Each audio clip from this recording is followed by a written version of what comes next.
y'all, I do have to apologize on this one. Um,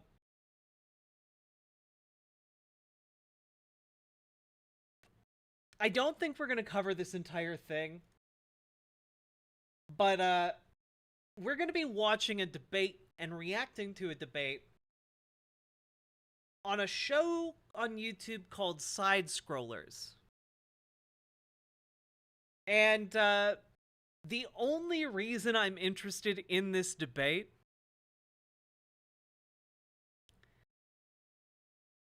is because it shows someone I'm coming to consider like an arch nemesis of a sort. Shadiversity. Shadiversity over here. And I don't know any of the other people on this panel, but I know Shadiversity, and yeah.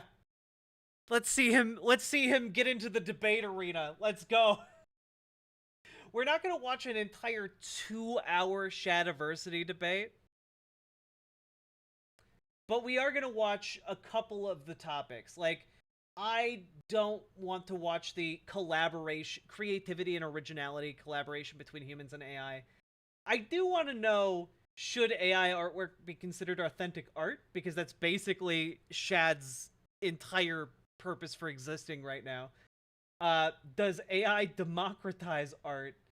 And I think we could skip the Taylor Swift AI shit, because I don't really want to listen to these gross people talk about Taylor Swift's nudes. I might listen to like 3 minutes of that just to see how insufferable it is before we turn it off.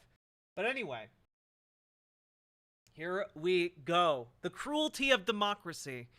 See, this is great, right? I get to sidestep responsibility for like giving you guys the candidates, and instead you all get to fight each other. It's perfect. I've turned you all against each other. You can now no longer unite against me in a unified rage. I feel like I have cracked the system.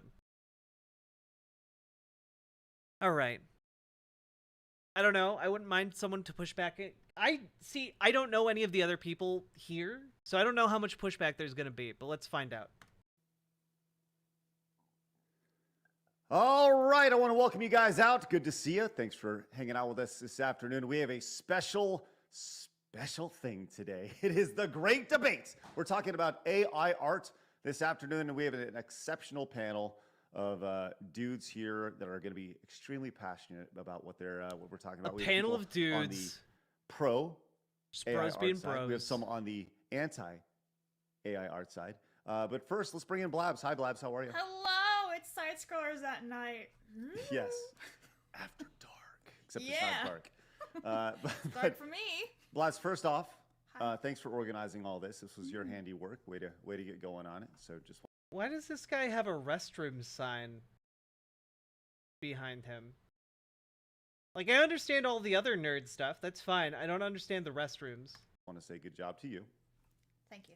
Very good. Now let's introduce everyone who's going to be on the show today. Let's start with a regular on the show, someone who's been on several times, Mr. Grant Gregory. Good to see you. Oh, is this the guy who used to run G'day, Screw Thanks Attack? for having me here. It's yeah, I'm happy to be here again, and to talk about something that I'm passionate about. I'm an AI enthusiast, is the term I like to use, and I just think got to give everything a chance to see how things go, and I'm looking forward to talking to these fine gentlemen and see how everything goes. All right. Also with us, we're going to have G Prime. Good to see you, George. How are you? Thanks for welcoming me back after earlier this week. Well, we thought long and hard about it, and we were like, I like that this guy appears to be in some kind of purgatory-like afterlife. I don't understand it, but I do respect it. I don't know. I know I botched it last time. Thanks for giving me a second chance. I look forward to botch it. really... I am completely and utterly unfamiliar with any of these people so far, but I guess we'll find out as this goes along, huh? my reputation. I'm just kidding around. You did a great job. Joining us all the way, well, I don't, all the way from the other side of the world. This is going to be an Aussie versus U.S. panel. Is this what we have going on today here? All right, this is Racism. Sorry. Aussie? You can't say Aussie anymore? What? Yeah. Shad, how are you? Good to see you. Good to see you guys. Good to be here. Glad you're here. So just for a quick reference, are you going to be on the pro or anti-AI side of things today? Oh, well, I'm very pro AI art, but that doesn't mean I'm pro AI generally. The technology broadly, I think, has some concerns, which I'm happy to, acknowledge and talk about. But when it comes to AI art, this specific application, Spicy diarrhea, yeah, yes, they very are. Cool, great. Well, we're going to be talking about AI art today. We're going to leave most of the cultural stuff off to the side, so we're going to be focusing on the art side of things. Speaking of art, I'd like to introduce for the first time, Reagan Lodge. How are you? Hello, thank you for having me. Good to be Of course. here. Glad you're here. So I'm going to divvy everybody up here. Reagan, real quick, tell everybody about yourself and, just give. Why does Reagan look like he would sell me? Reagan looks like a guy who would sell me weed, but would actually be like cilantro in a bag or something. I feel that's the vibe I get from him. Give us a brief rundown of who you are and all that fun stuff. Yeah, so I'm a graphic novelist. Got my start in the Flight Comics anthologies published by Kazuki Kibushi. I worked on Avatar: The Last Airbender comics. I was a combat artist in the Marine Corps and have numerous traditional drawings in the historic archives in Washington, D.C. And what the hell are you doing talking with these chuckle nuts? My God. What are you doing here? presently, I'm an independent graphic novelist and Twitch streamer working on a 200-page comic called Book of Wyatt. All right. You can. I now feel bad for making fun of his appearance. He seems really cool. I retract my earlier joke at his expense. You can find the links to everybody down in the description if you'd like to see more of their work on a day-to-day basis, whether it's YouTube channel or website. But let's get into this thing, man. I'm ready to get going. Let's start a little broader. As I said, everybody's gonna have an opportunity to talk. Make sure we're respectful of everybody, and we'll just kind of go from there. So let's start off here with our first prompt of the day. Really simple. Should artwork be? I want to pull it up so everybody can see it really quick.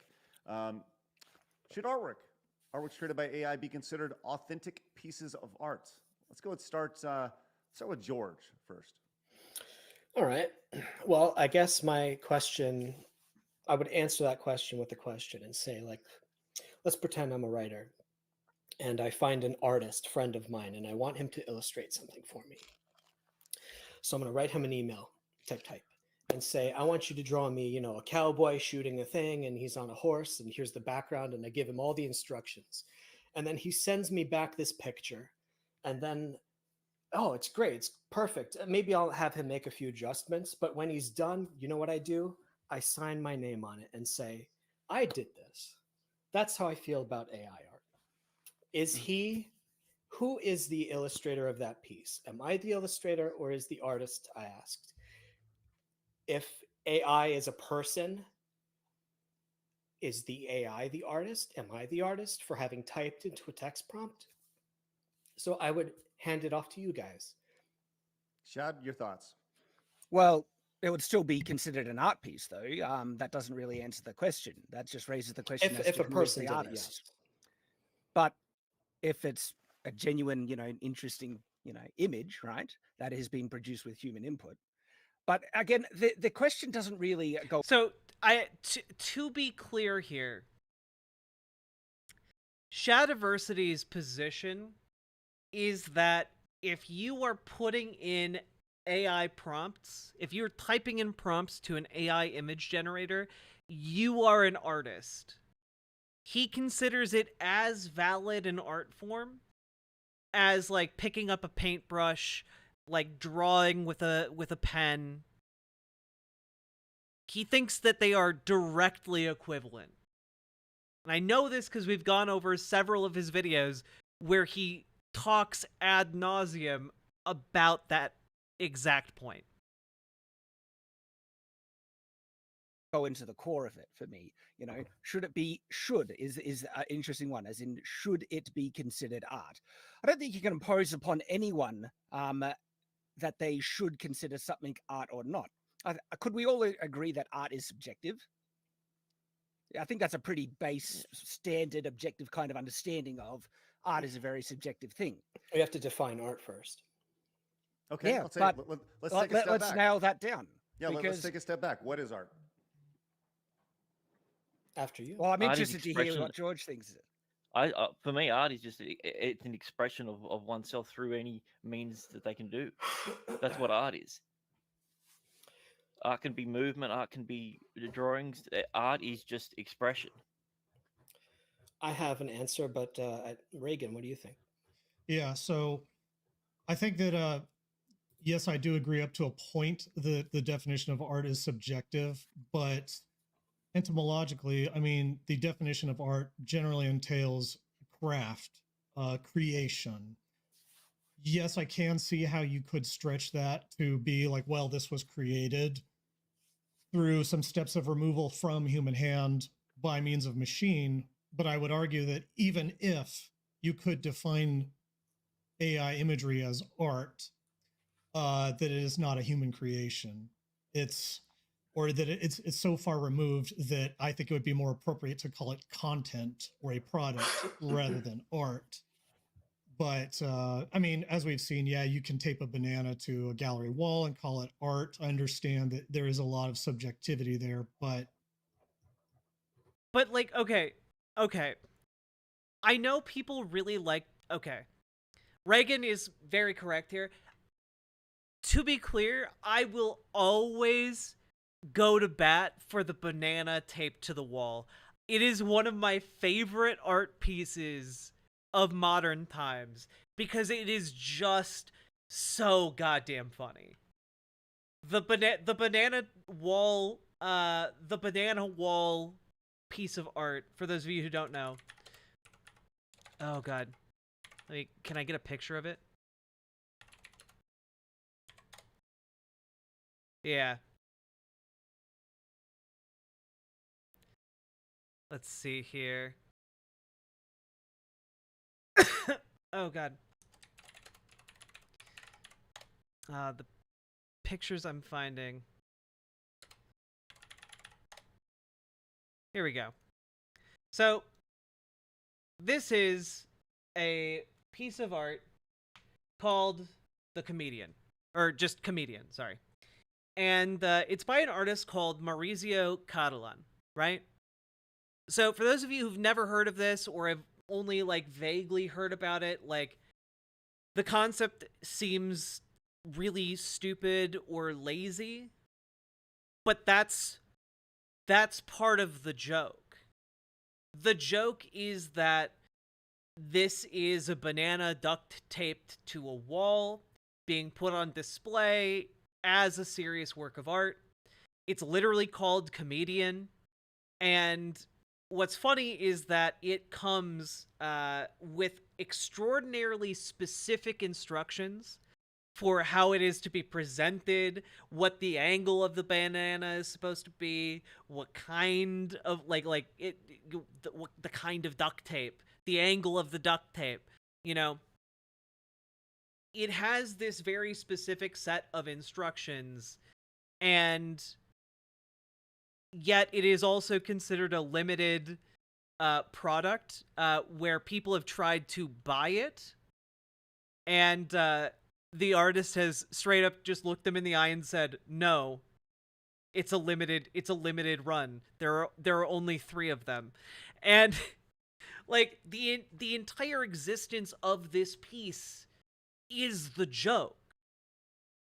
That's what's funny about it. That's what makes it a great piece of art, because the joke is on like how we commodify art, how we present art, how people are invited to like look at different pieces of art and interact with pieces of art.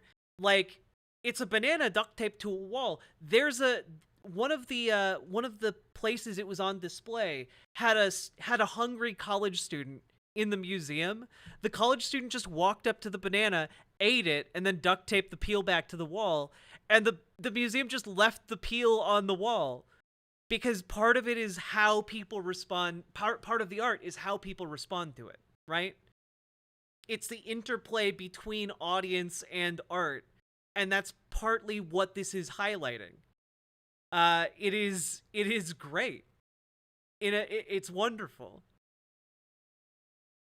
And I like it. I like it a lot. The artist who made this, by the way, like came out of like a 10-year retirement and this is what he presented to the world, and it's wonderful. It's at the expense of like elitist high-end frou $10 million art piece commodification, essentially. And I think that's actually really great. And what I actually find really interesting about Comedian is that this is something AI art cannot replicate. It can't replicate. It could make a picture of a banana duct taped to a wall, but it's not the same thing.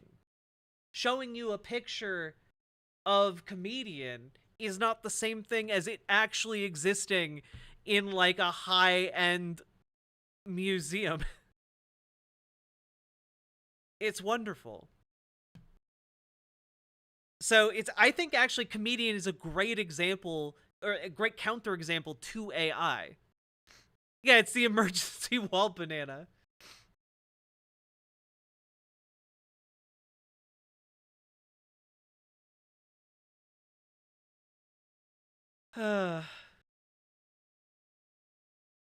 So I don't know. This is one of my favorite art pieces. I think it's great. But it's great for exactly what makes I think almost exactly what makes AI art not great, you know? Did you see the Adam Ruins Everything episode on the fine art world? I did not. It's to me, it's a question of like, is it good art and is it authentic? Is it even worthwhile? And I would argue it's diminishingly not. So It's the end on that. let me I kind of pop in really quick and say the definition according to Britannica.com of art is a visual object or experience consciously created through an expression of skill or imagination. So what is consciousness? Well, hang on. Does that definition truly encapsulate the human experience of art, though?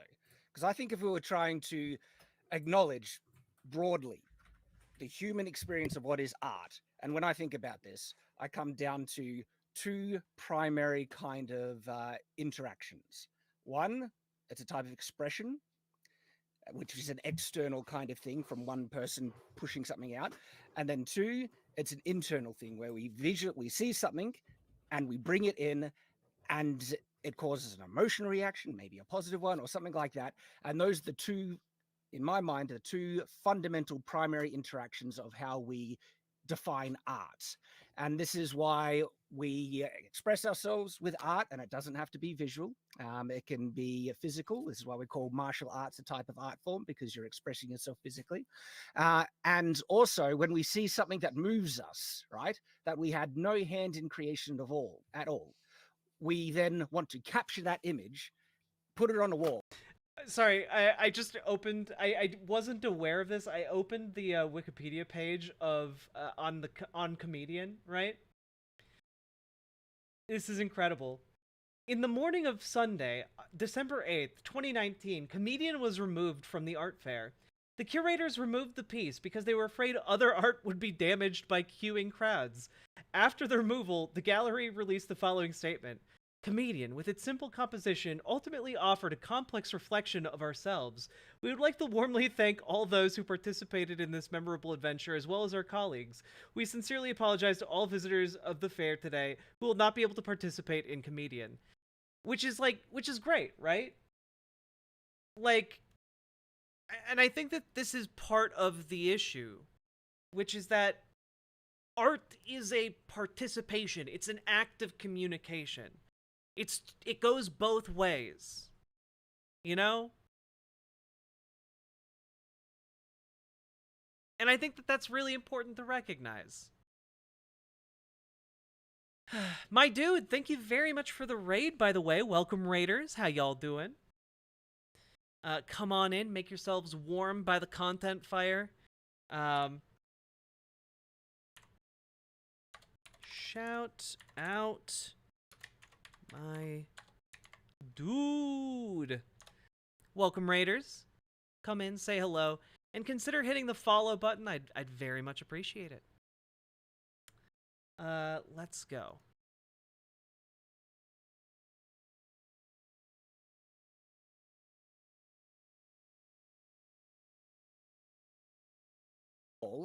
And we call it art because it's doing something we're internalizing it, and that's when it comes out. Because with those two things, I think that covers most of the subjective experience of art. Because oh no, I found out why he's slumming. Oh, why Reagan is slumming with these folks?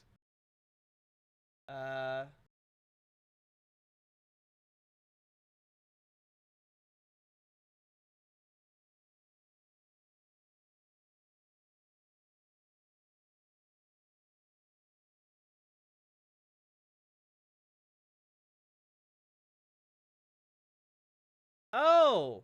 In February of 2020, Reagan Lodge was exposed as a former member of the defunct neo-Nazi forum Iron March, for which he later apologized for on a couple Twitter posts.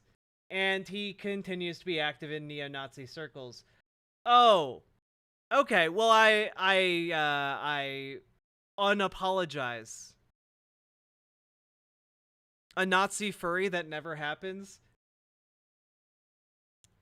Very nice. You know, we famously had a recurrent chatter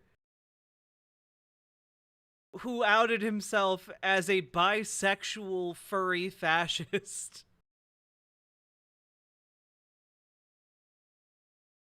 That happened. More common than you'd think. Yeah. God.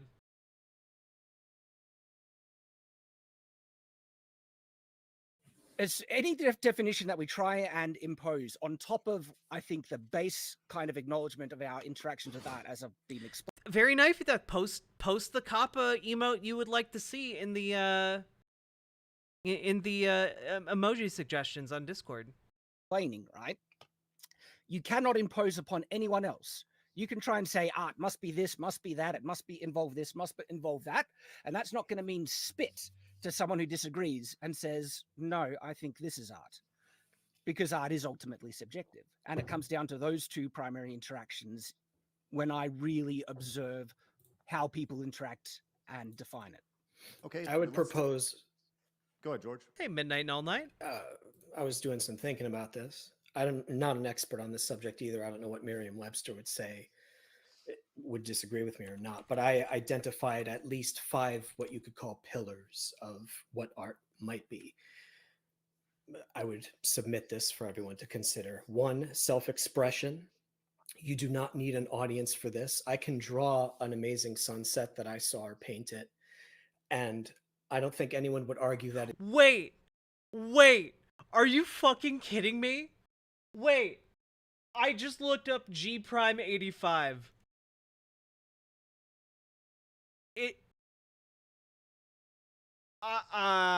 It's this fucking guy. Are you kidding me? Okay, chat.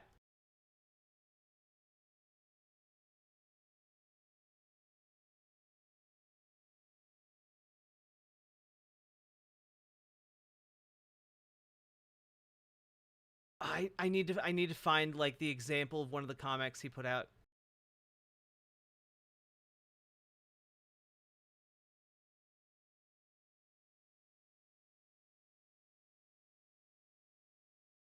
This is wild.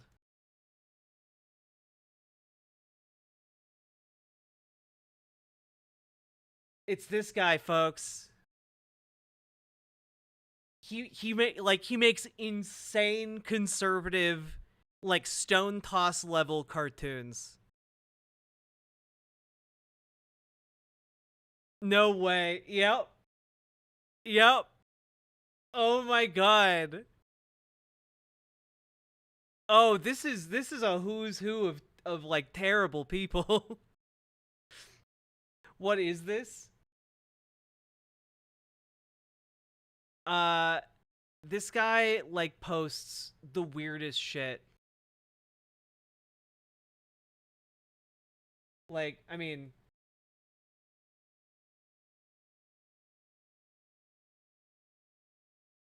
I think we're seeing a little bit of maybe a political bias here in the cartoons.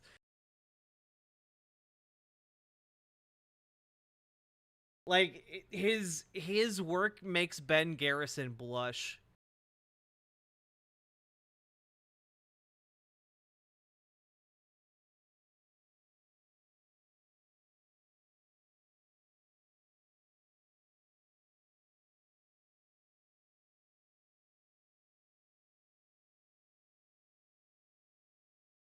It's so fucking weird.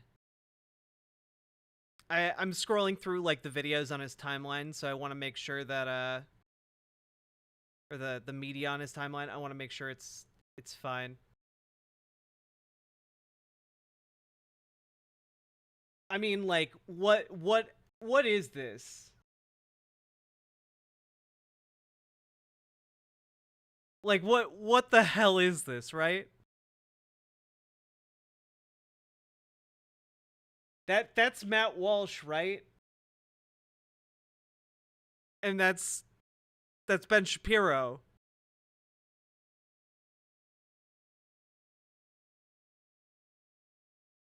Yeah, we got the Nightmare Blunt rotation for sure. Oh my god.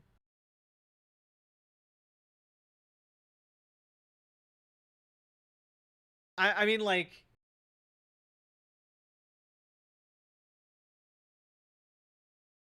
this is like deeply fucking weird. Small child crying, handed the flag honoring their father's death. Kamala Harris swoops in. Enjoy the long weekend. Like that. This is crazy.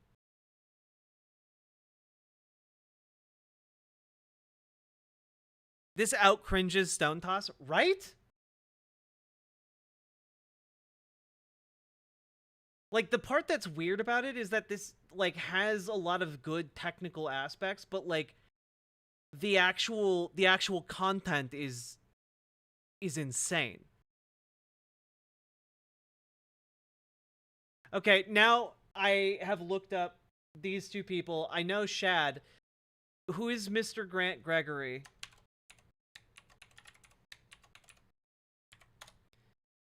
Who's this person? I feel like I feel like we're about to stumble into somehow that being worse.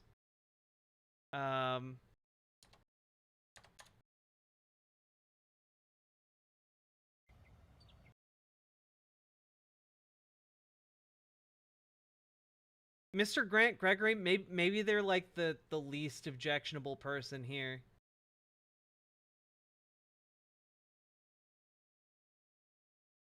I don't know.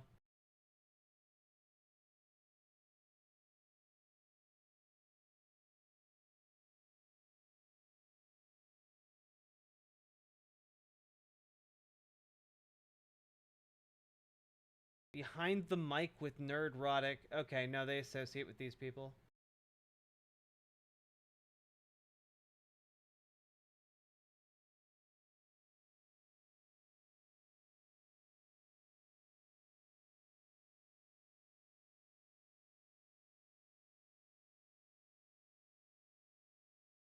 Yeah, I don't know who this person is. All right. It is not art. Whether or not anyone sees it, it's Wait, okay, I was trying to figure out what that meant. Yeah, he had Quarter Black Garrett from Steven Crowder's show. Okay, so he's also a conservative dipshit. Gotcha. Did a tree fall down in the forest? You know, that whole question. Does the art exist whether or not there's a viewer? I would say yes.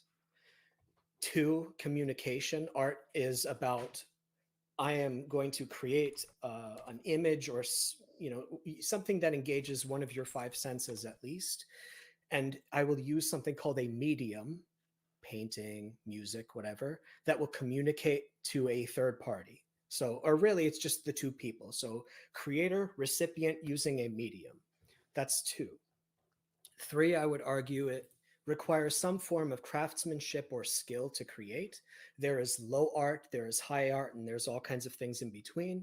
So you can be very skilled and create something amazing that inspires lots of people, or you can just be a kid making a cute crayon drawing for your dad or something. And I would call that art too.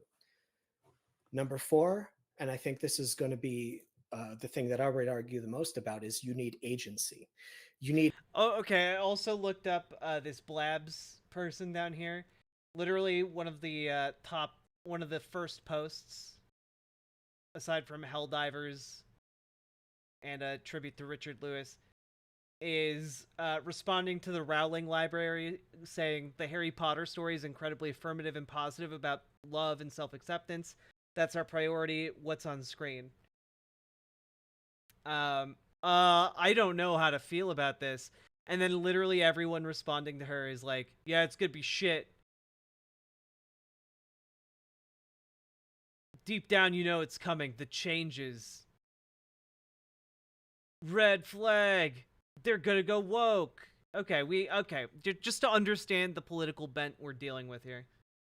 Need a form of consciousness to generate a piece of art. It cannot just, like, even a This beautiful is so sunset. much worse than I thought. I it would be. need to ask myself, who made this sunset? Who do I get to thank for this sunset? Some people get religious, and I understand, and I might even agree. There's someone I have to thank for this beautiful piece of art. There's something called pareidolia. I don't know if I'm pronouncing it correctly, where if I see a face in the moon or a face on a rock, I am seeing a face there, but it's not that there was any face generated with intent. It's just there. I see it myself, right? It's something that I'm imposing meaning upon something that doesn't have any meaning. So if there's no agency, if there's no person who created the art, who do I thank? So that's where I would spend a lot of time talking about AI is not conscious, therefore it has no agency. And last, I would say, does it have value? Does AI art have value? Does something handmade have value? Does a copy of a thing have value versus an original piece? And here we have a sliding scale. On a unique thing that is very scarce has high value. Something that is infinitely reproducible, for instance, if I click a generate button infinitely and it keeps generating stuff, has very little to no value. So I would say those are 5 things that require scrutiny if we're going to call something art or not. That's why I would say AI, for many reasons, is not. But I have much more to say about that. So it's obvious that everyone's definition of art, we talked about it being very subjective. So I think as we go through our prompts today, let's preface them with based off of your definition of art. And then we'll go into the prompt. I think that's probably the best way to go. So let's go back to our original prompt here. Based off your definition of art, should artworks created by AI be considered authentic pieces of art? Reagan. No, I don't think so. I understand that people can arbitrarily say that they are authentic pieces of art, and at that point it becomes a battle of personality and popularity, and winning people over who agree with that definition. I would use the example of, like, say that you've got 2 photographs of 2 different men standing on top of Mount Everest. The man in one photograph climbed Mount Everest. The other man in the other photograph took a helicopter to the top of Mount Everest. Both of those photographs are signed by the men in the photo. Which of those is more authentic? Obviously, it would be the one that is signed by the man who climbed Mount Everest versus the guy who took the helicopter and posed on Mount Everest, allowing the viewer to infer that this guy perhaps climbed Mount Everest. So I would say that, yes, even if you could call AI art, I disagree with its authenticity on those grounds. Grant? I mean, that Oh, go, Chad. That doesn't make any sense. That argument.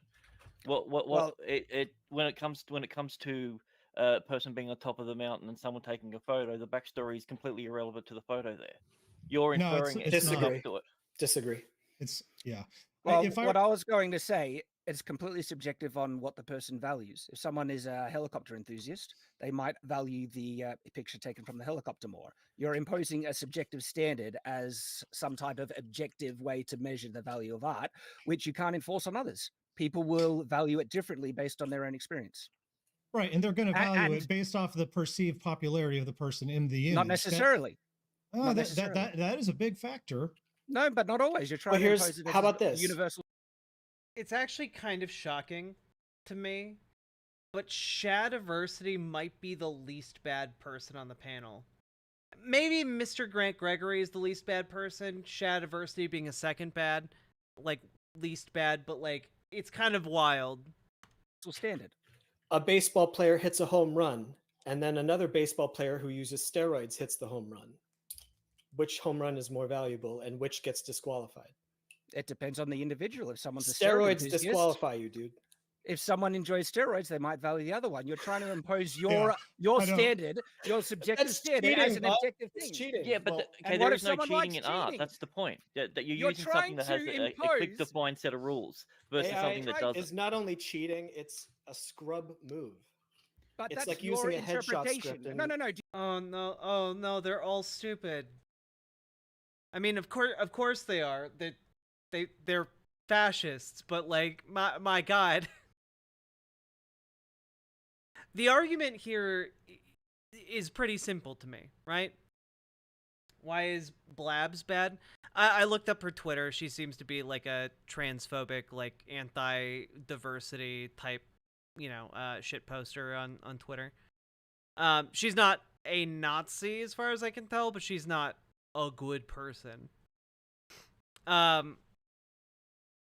So like the argument's actually fairly simple, okay? The argument is that like AI art isn't art because it is a large language model essentially. It's just pulling data from all over the place to construct a vomited amalgamation for your use. It's not a creation by you. You're giving it instruction to basically Google something, and I don't think Googling something is a work of art. I don't think that. She's outright retweeting J.K. Rowling. Yeah, she's a bad person. I don't know that retweeting J.K. Rowling makes you a Nazi per se, but I bad person for sure. Stuttering Craig reposts libs of TikTok. Okay, cool. Yeah.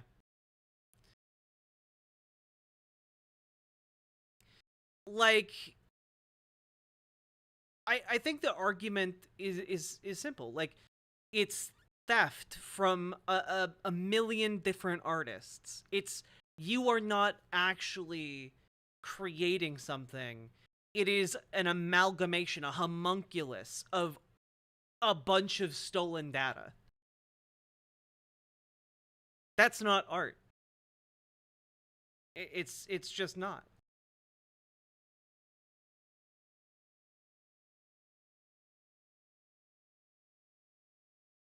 Do you understand that you're trying to impose your subjective view of value on other people, which can't be universally applied? If someone values different things, they're going to have a different value or perception of the art or the action.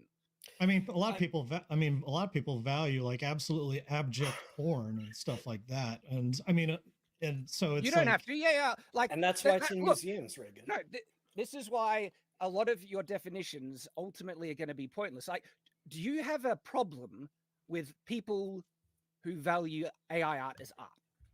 I laugh at them. So you mock them. I laugh at them. Yes. I don't Yes, have a okay, so problem you with them, but I do think that they generally have lower quality tastes, like in the same way that, I would say, Well, and the thing is, it's not necessarily about the rights. it's about the fact that like when someone creates an actual work of art, it's a work of that expresses something, that expresses an idea, right? That idea is completely obliterated when it's scraped for AI purposes, you know, when it's tapped into for like the creation of that AI homunculus. There's nothing being communicated by the large this like AI model.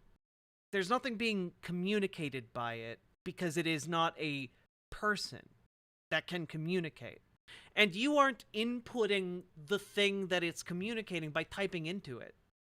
You know, this level of depersonalization destroys the communicative act of creating and, you know, interacting with art. It's like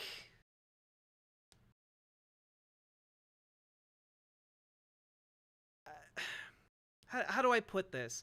It's like if you had your mom, you like got all of your mom's voicemail messages and fed them into a large language model that could replicate your mom's voice, and you could like hold a conversation with it.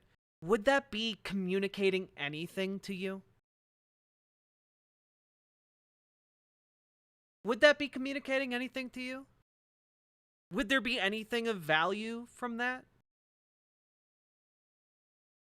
I don't think so. I find that concept kind of horrifying in a way. Because the thing that you're talking to isn't a person.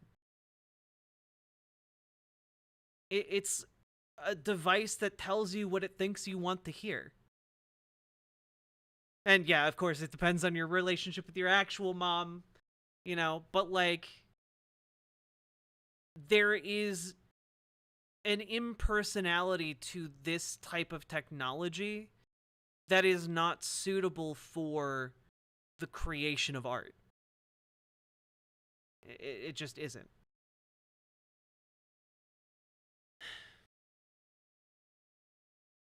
And Art AI isn't even like a remix or fair use method like Plunder Phonics or something like that. The computer system is curating what pieces it steals from its database and where and how it modifies them. You're just providing oversight and the AI chooses the method. Yeah.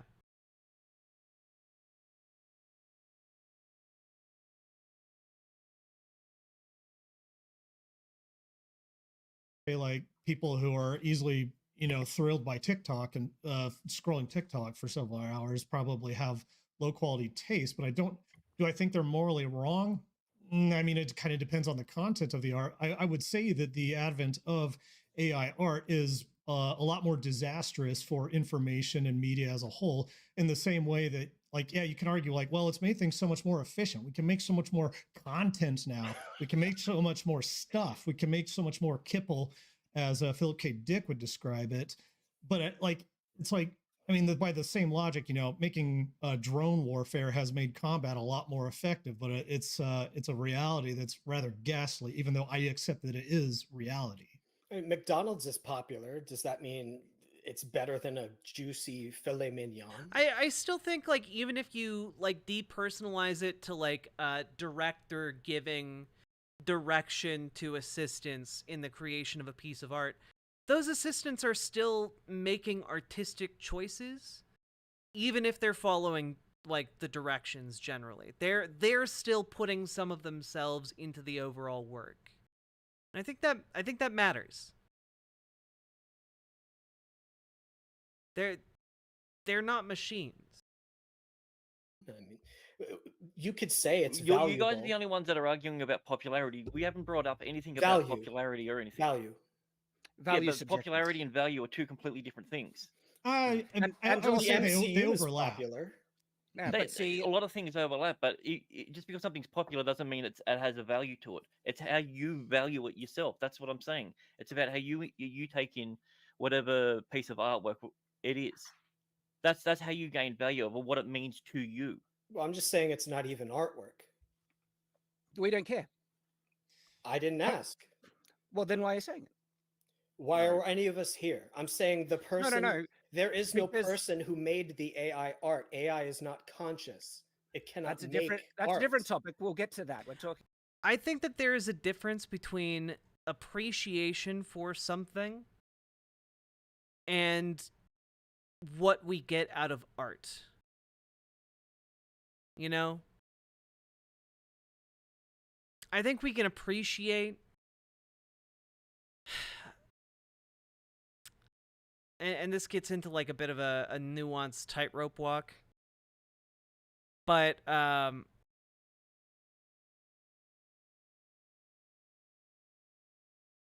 it's not even about artistic intent, right? But that is part of it. Like, that's an element of it. Like, there's artistic intent, and then there's the interpretive work of the audience. And I don't think you can really have that interplay when in between the two there is effectively just this randomizer machine that's going off of a prompt. I don't think the prompt can be a replacement for the communicative act of creation that people participate in. You know?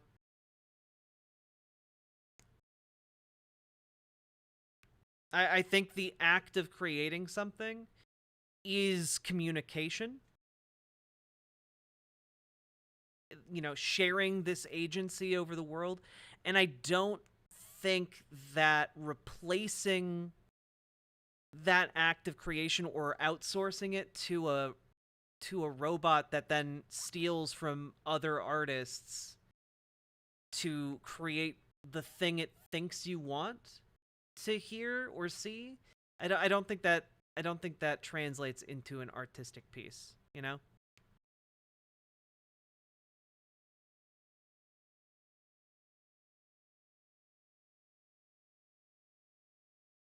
Like, it's a multi-layered thing. I think that fundamentally, like, there are a few different aspects, right?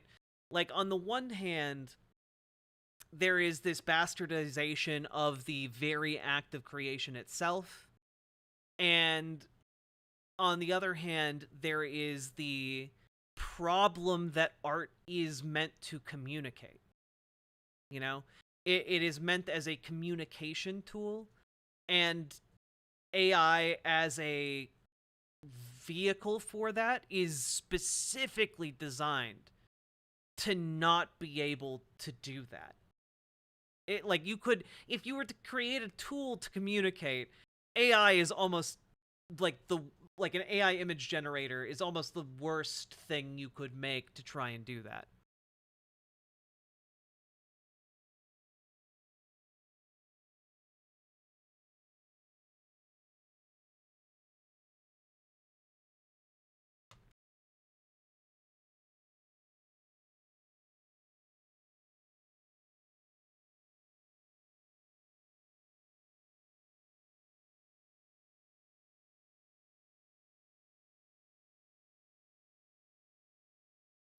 Paladin, I think that might be a good. I think that might be a good example. A kid coming home with a macaroni craft unicorn that they made because they want to share it with you and they think it's neat, versus a kid typing macaroni unicorn into an AI. One has more like communicative value than the other, and I think that we can intuitively understand that example in a more personal way.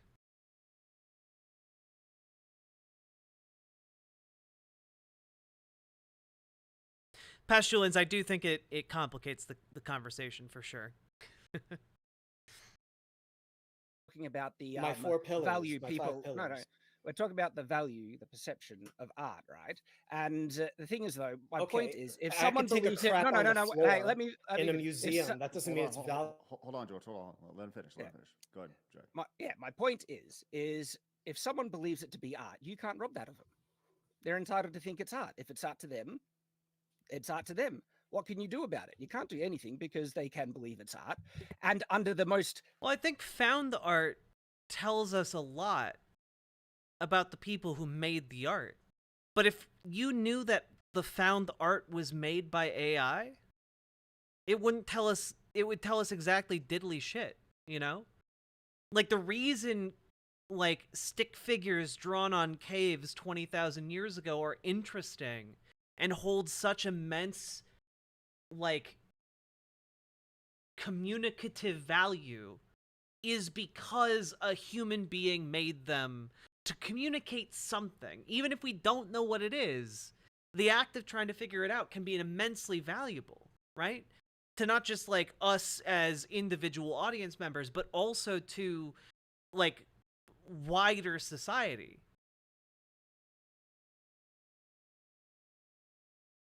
Found art is in people putting a toilet on display.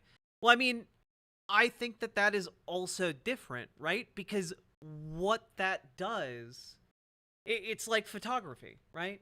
Photography is special because it captures a certain perspective from a certain moment in time in a certain way. And you're choosing where the frame goes, you're choosing the lighting conditions. That's wonderful, right? The choices being made in highlighting a photograph are very complex and nuanced and interesting. And that's why we have such a fascination with photography. But then, and I think that found art would be a similar thing, because you are choosing an object or, you know, set of objects to put on display because you like them and you find them interesting. You know, it's the act of choosing and how you choose to highlight those that makes it art, right? Could the language model itself be considered art? I mean, I think that, like, coding could be considered like an art form, for sure.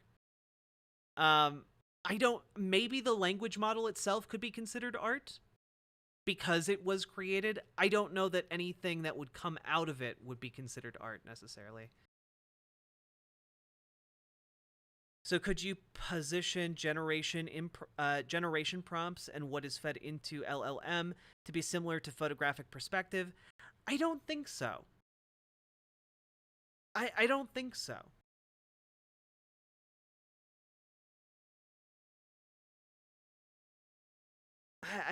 I think the very nature of what these prompt systems are and what these large language models are kind of alienates us from the creative process in a way that is not an act of artistic creation. I think it is fundamentally different. I guess, like, to me, it's like you put, you like created a number generator, and you, like, have that number, like, randomly flashing numbers from 1 to 1,000,000 on screen, and then you choose when to hit the pause button, and, like, that number, then you call that number art. I don't think that works. Now, you could make that number art. You could use that as part of a project that could create art, but it would require additional input. It would require additional, like, framing. It would require additional input from humans to create something with AI that is then turned into art, right?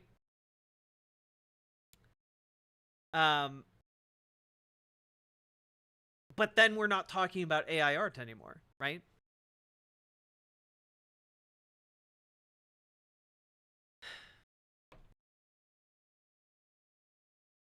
Yeah, I mean, it is a fuzzy line, but I think that ultimately at the end of the day, like, it comes down to human input.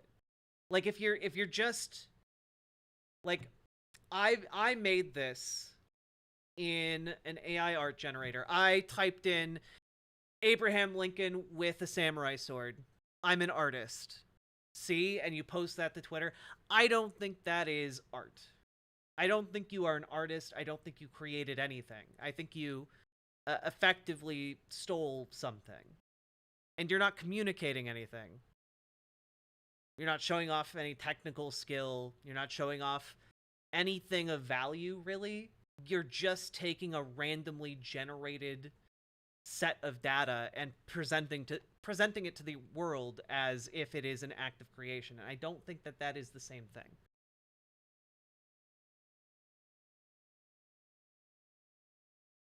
Hey, VegCom. Thank you very much for the raid, by the way. Welcome, Raiders. Hope you get all comfy over in Twitch chat. Hello, Igloo BC. Hello, Peacefire Now. Welcome, folks. And folks, go give the lovely VegCom a follow, okay?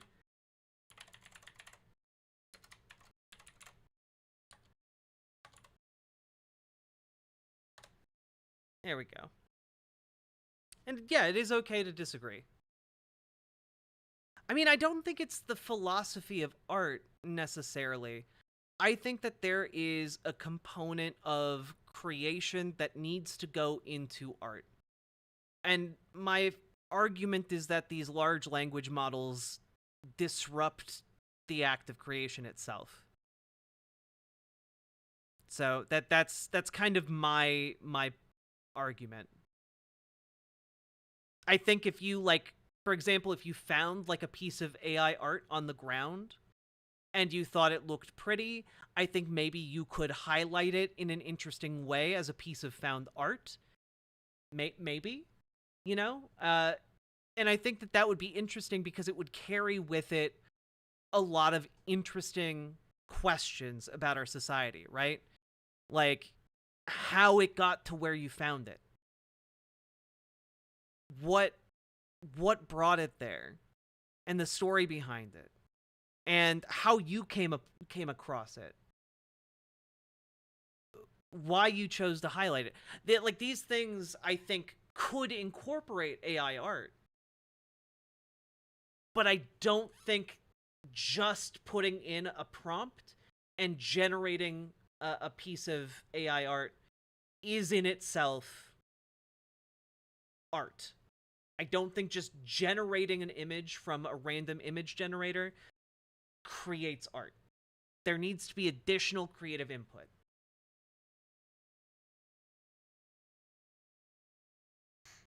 Also, now I want a sequel to Abraham Lincoln Vampire Hunter, where Abraham Lincoln becomes like a Ronin samurai in Japan. That'd be fun. All right, we'll continue with this, but first, we've been going for 4 hours, chat. If you've been enjoying the stream, hit the follow button on Twitch, hit the subscribe button on YouTube, like the YouTube stream. But how are we even doing on likes? Let me take a look. Do I need to shame you? I do. We're 1 like shy of 69, the very nice number. I believe in you guys. This debate is still going. We paused the debate because we were talking amongst ourselves about AI art, which honestly was a much more fascinating discussion than I think what they were having. Yeah, Ghosts of Tsushima, but it's Abraham Lincoln. Like it starts off, it's 1864, Ford's Theater. The lights are down as the performance begins. John Wilkes Booth walks up behind Abraham Lincoln. He whispers into the president's ear, "Sir, it's time. The machine is finished." He escorts Abraham Lincoln down into the basement, straps him into a chair. An engine begins to rumble underneath him. A vibrant flash of blue light engulfs the president. He and his quintessential top hat are instantly vaporized from sight, but John Wilkes Booth knows that isn't the end for Abraham Lincoln. He waits patiently. Meanwhile, Abraham Lincoln, traveling through a chaotic teal wormhole, just... He's going through time. He sees flashes of different times and places across all realities. And suddenly, boom! He finds himself in the middle of the Sengoku Jidai, okay? he's still trapped to the chair, struggling to escape. However, he hears the clash of combat nearby, swords, arrows whistling through the trees. He looks up above him and he sees, he makes eye contact with a sitting ninja warrior. Okay? That warrior looks him up and down, assesses him for threats before dropping down upon Abraham Lincoln. Abraham Lincoln, scared but brave, makes no sound. He merely grunts as the machine topples backwards. The ninja raises his weapon, a single throwing star, before bringing it down with ferocious abandon upon the leather straps binding Abraham Lincoln to the chair. Lincoln stands up, towering over this ninja warrior. He doffs his cap. "Thank you, sir." However, the ninja warrior takes off their hood, and what do we see? It's a beautiful woman ninja. A beautiful ninja woman warrior. She merely nods, her eyes, twinkling with both confusion and delight at this weird happenstance upon the battlefield, before suddenly arrows begin flying. A single gunshot rips through the air. Abraham Lincoln takes cover with the ninja behind a nearby tree, and he sees them coming. The warriors.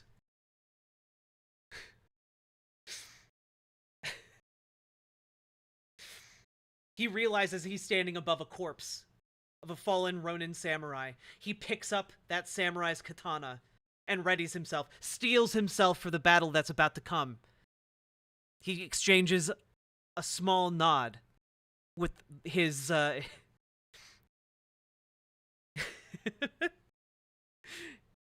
his erstwhile companion before he swings around the tree at the coming attackers, screaming the battle hymn of the Republic.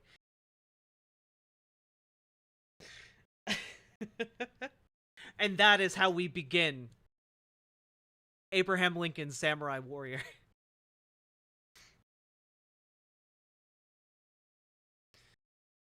Oh, God.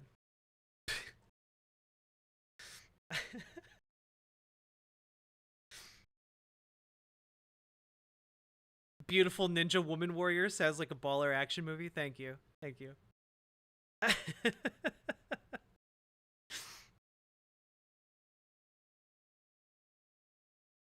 Put on glasses. I can do that. Away down south, the land of traitors. Shink, shink.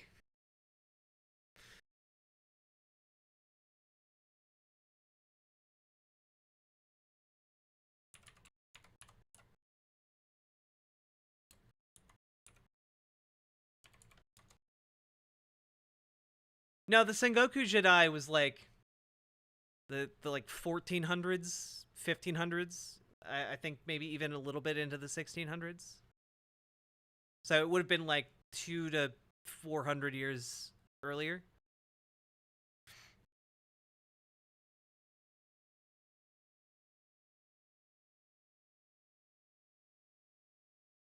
End credits scene. John Wilkes Booth wakes up and finds himself in the same isekai world as John Brown.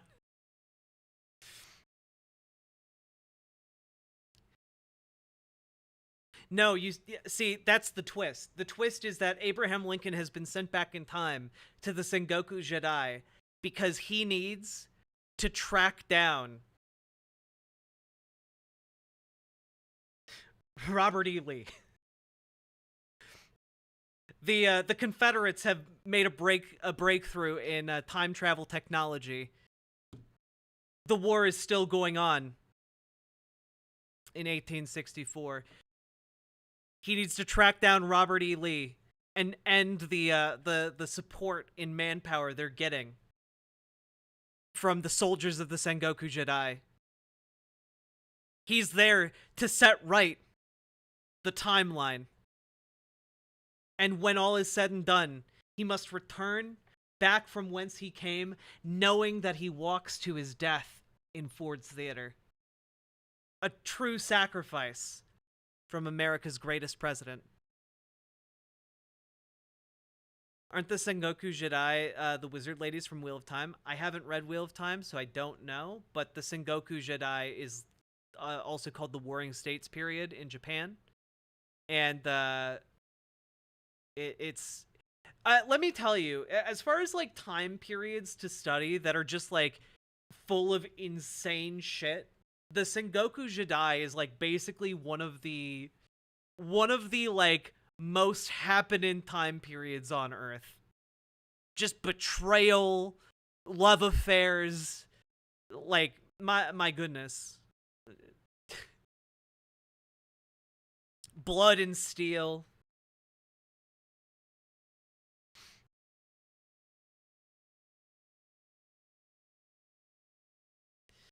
Relevant to the discussion on AI art, what's your take on the Glasgow Willy Wonka situation? My take is that they should be sued into oblivion.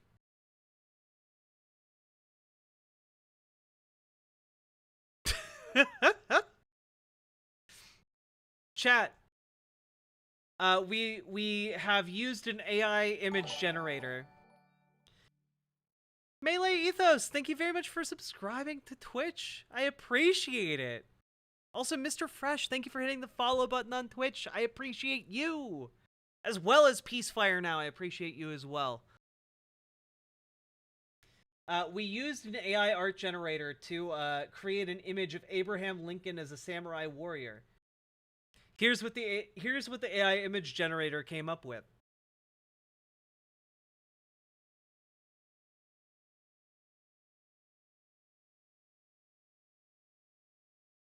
Excellent work.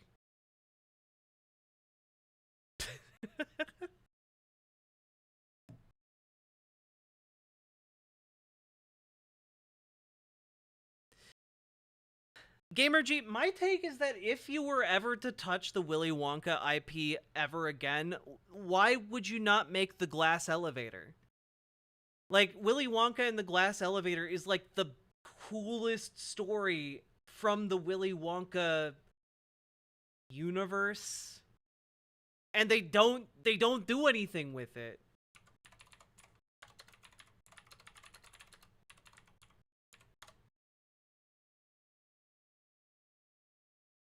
Like, how many of you knew there was a sequel to Charlie and the Chocolate Factory? How many of you knew that?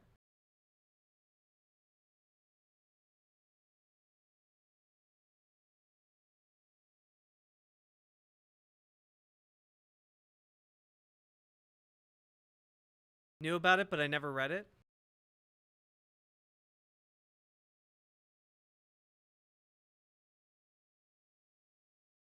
They literally launched Charlie and Willy Wonka into outer space.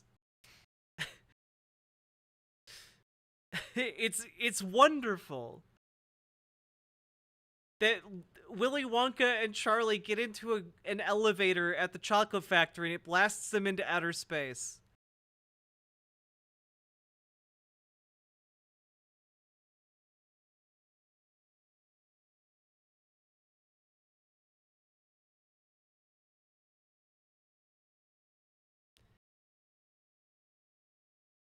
It is quite disturbing. I will say that. At one point in the Willy Wonka in the glass elevator, you know how Charlie had all those elderly family members? Willy Wonka shows up to his house and is like, "Hello, old people. Do you want to be young again? Well, take this drug I invented." And he turns two of his grandparents into babies, and another one gets so much of a dose that she becomes negative years old. And so Charlie and Willy Wonka need to, like, fly into space to find her in the Negaverse, essentially. It's a very weird book.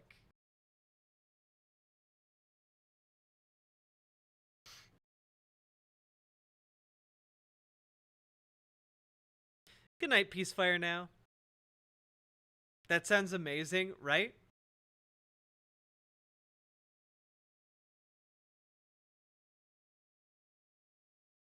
I'm waiting for the Slugworth biopic. Oh, did anyone see the Wonka movie? I never saw that. I heard that it weirdly got really good reviews. I was expecting it to be terrible.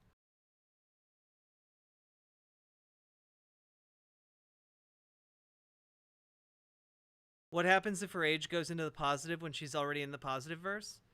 Well, they need to go to the negative verse to like give her the like the cure to having negative age, I guess.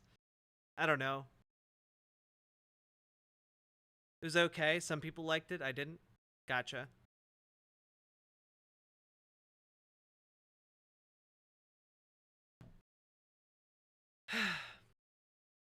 I feel like our conversation was way more interesting than anything that was going on here. But I do want to see them through, I guess.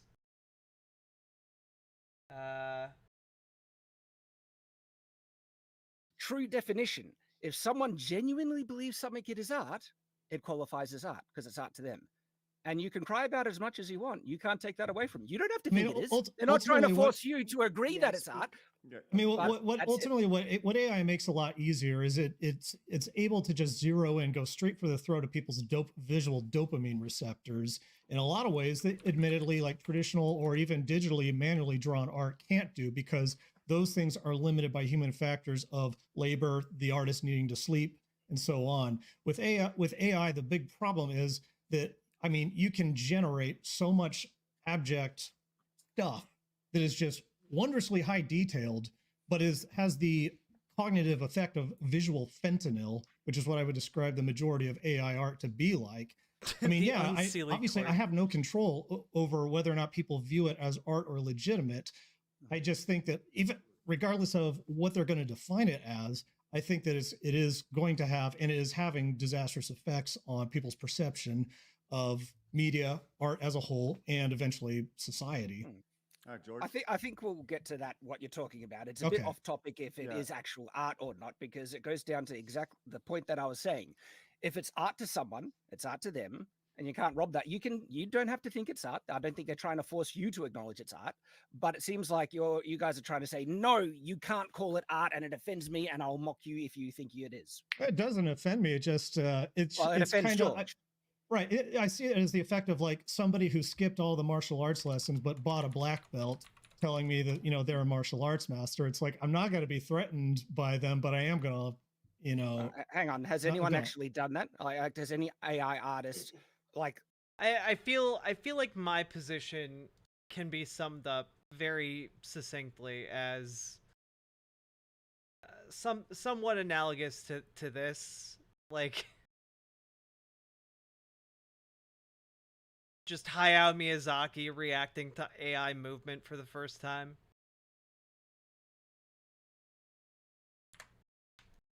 Who doesn't hide it and is not doing any shifty thing. Has any AI artist tried to say that they are equivalently talented as someone who makes art handmade? I've seen, you yeah, have I've an seen, example? I've seen a great multitude of people say that. I'm not saying that all AI prompters do that. Like, I really don't have a problem with Okay. people who are just like, So, George playing is thinking around. that I've said that. George, do you have an example or a quote where I've said that? You've made multiple videos where you say you're quite a talented illustrator, artist.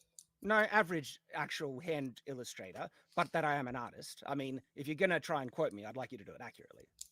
Right. George, have- I cut. Just real quick.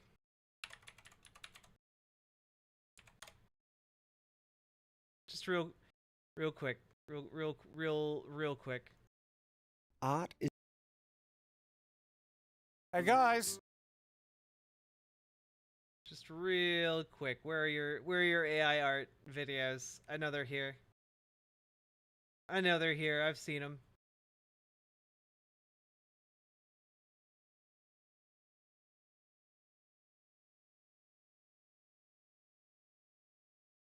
Do do do do do do do.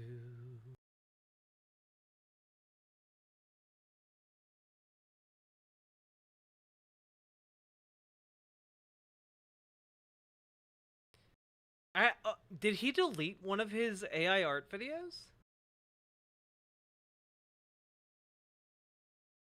Interesting.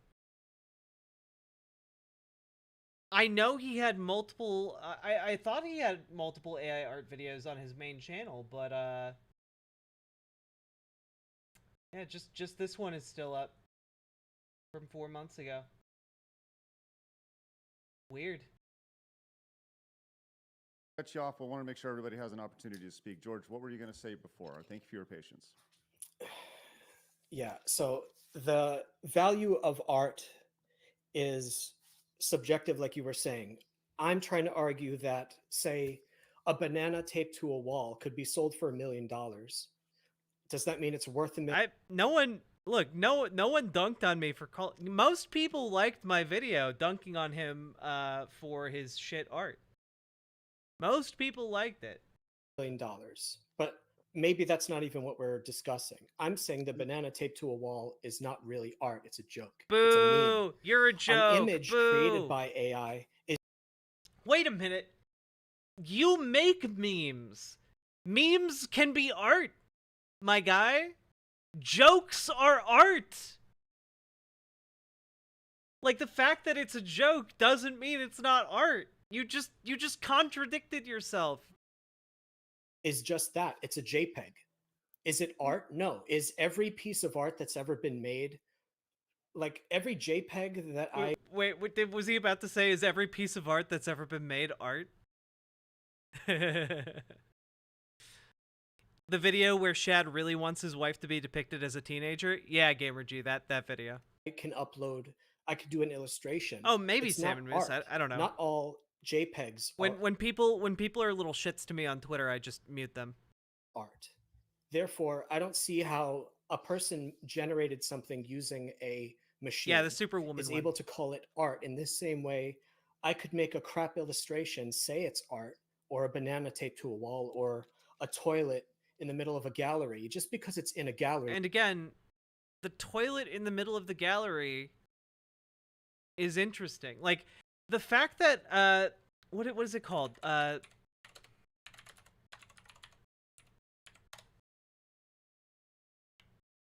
Yeah, okay. Chat, when he's talking about the toilet in a gallery, do any of you know what he's talking about? Sam and Moose, you do. Do any of you know when that art piece was made?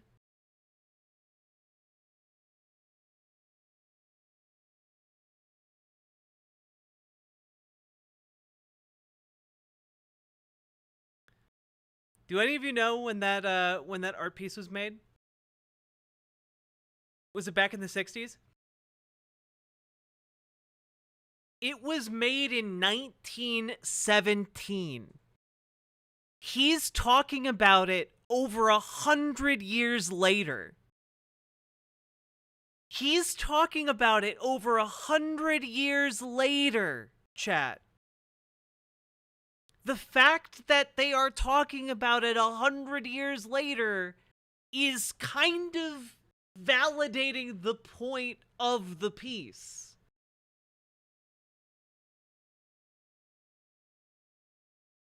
Also, interesting fact, after it was removed from its original showing, most people, and in fact, I believe, like, currently the existing the currently existing kind of best known presentation of Fountain was photographed by a man named Alfred Stieglitz. And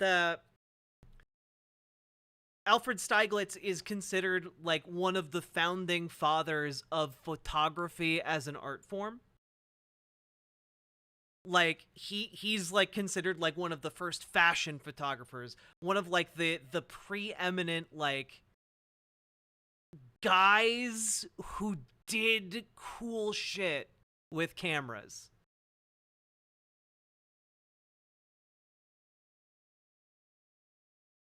essentially. So like the fountain and also the photograph of fountain are both considered and highly regarded as like artistic achievements. So not only is the actual installation of fountain widely well regarded with as a piece of art, but also the photograph is as well.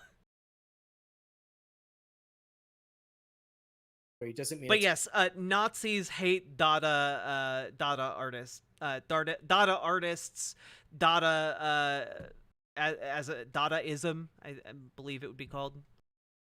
They hate modernism, modern art. These things are consistent in Nazi ideology, so I'm not surprised they hate these things. It's art. It's junk. You can think that. Well, how Doesn't far, matter. how You far does it think go that back the- then, George? Like when you're saying if it was done by a machine, then it stops. So what about how far do you take that back? Is the you banana have any- tape to the wall art? Is the Do you have Jackson any Pollock equipment? Do you have any painting? equipment that you've used that's been made by a machine? Is everything made handmade? There's machine work in everything that people do in their lives. Like how far back do you take it? Where are you drawing the line? Well, that actually Agency. that actually brings up the next prompt, and I want to get to that in just a second. But a lot of people have a lot of things to say about this. Starscream says, and we don't necessarily need to respond. This is more Starscream just getting it out there. It says, "Is AI art art by definition?" Yeah. But it was a found object. Duchamp just signed it. Yeah, but that's what makes it interesting. Like a found object can still be art by the very nature of its presentation, by the very nature of its how it is presented, any of the additional work that goes into it. And yeah, I think I don't think that makes it less a work of art,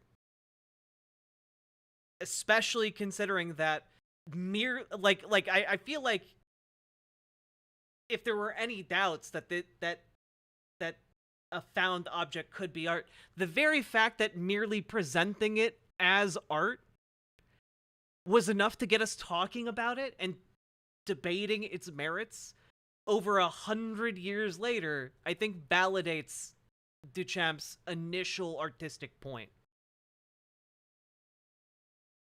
Yes, it's a piece cobbled together by other people's art.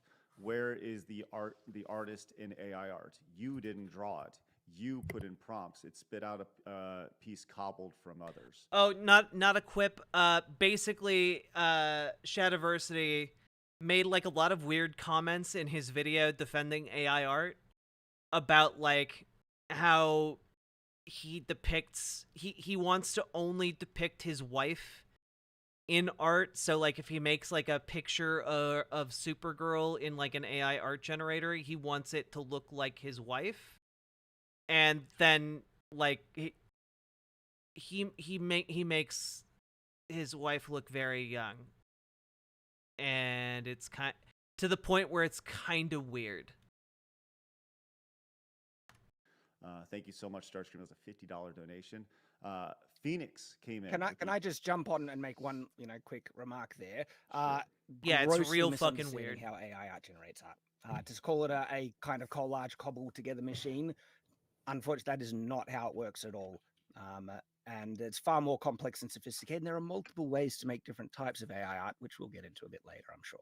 Cool. Ian Soforth came in and says, where does AI art come Chad. from? I ask out of ignorance, not to make a point. If it only draws from existing expressions of human artists, then it can only ever lag behind the human experience. Thank you, Ian. Appreciate that. And AZ, I believe, came in with this $50 super chat. Says, value is determined by the customer, not the artist. AI art is a tool. Digital art made on an iPad less valuable. Does digital art made on an iPad less valuable than hand drawn on paper? I would say no. I mean, I don't think you could argue that it's plagiarism. Especially considering that like Duchamp's rationale was literally, quote, everyday objects raised to the dignity of a work of art by the artist's active choice was like his motivating reason for Fountain. And also like the presentation of it is not to an engineer's specifications. The presentation of Fountain is different. It is altered in a number of different ways. It's not just straight up taken and plopped into a museum. Yeah. The ready-made components were known. Like they had numerous like requests for replicas over the course of like 50 years after its initial presentation in 1917. And you can actually still find manuals talking about like how to present it. Here, there's like just one, presentation orientation, what type of model. Yeah, there was no secret here. The same way, for example, later on, commercial products would then be used in like the 1960s, 1950s, to create, different works of art, like the famous like tomato soup can, to Campbell's soup dress / print. I think would be like another really good example of this in practice. That's not considered plagiarism, it's considered fair use.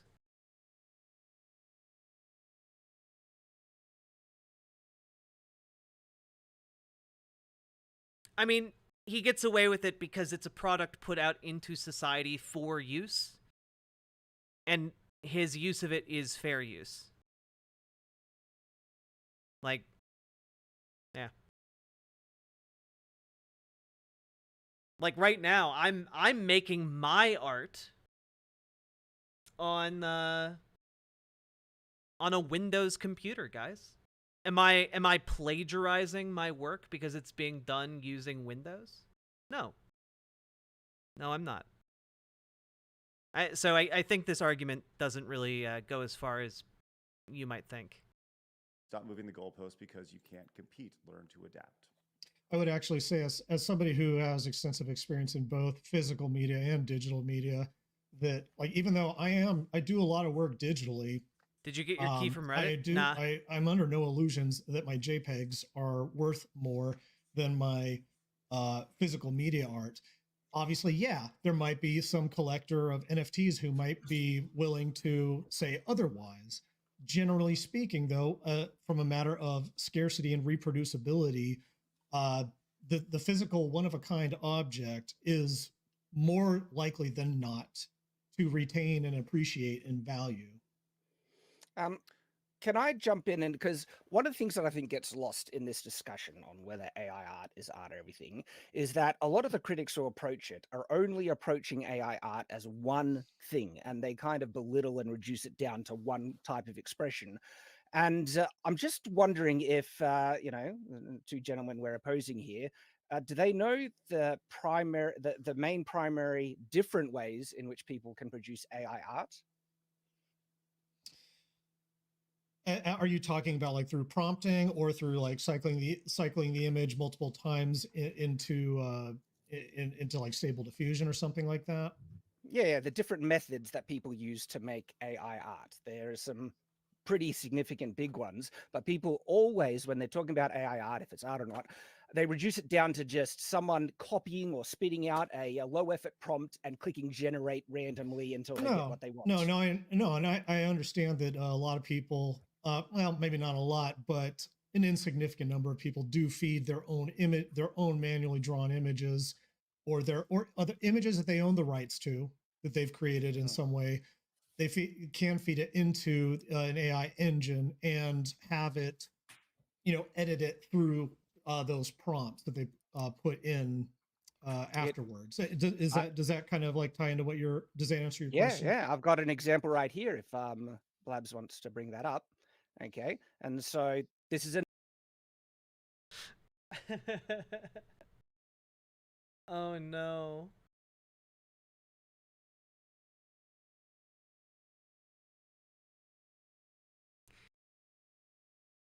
Behold the triumph of his AI generating artistry.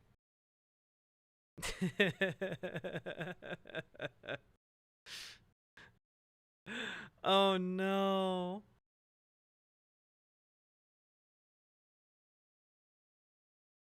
Oh, I think it's funny to imagine the original sanitary engineer being big mad about Fountain. I honestly, I feel like if I was the original sanitary engineer and I saw Fountain like as like a being hailed as like a great work of art, I would feel really good about myself, I think. Because most people don't actually admire the artistry of toilets or urinals, you know? Most people just piss or shit or vomit in them or other disgusting acts. Like I would just be kind of happy that people are appreciating it, you know? I do admire them. I'm glad for Lauren. Do we have like a pee pee poo poo peepo emoji on the Riverboat site? We need to fix that if we don't. Another method. It's not like there are multiple methods to create AI art, and so this one is a version of AI coloring. This is a hand-drawn, image that I made myself, and then that's manually, giving a color guide, and then that is enhancing it with AI. And Unironically, this is a better thing. This is more interesting to look at.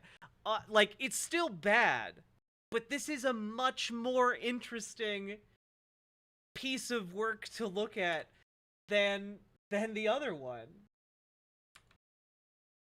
I feel like that's readily apparent to me. Am I alone here? God, I friggin' love the results. I'm blown away, and it's so much fun making this type of stuff, right? Chad, I But love the results too on the first one. Thank you. I'm glad you do, but that doesn't rob me of my appreciation and love for the final result. And that is just one example. There are other examples of how to use AI tools to get remarkable results, but honestly, I feel like he's just incredibly insecure about his own art. I think he just doesn't have confidence in his own artistic abilities, and rather than try and improve them, he's just running it through an AI.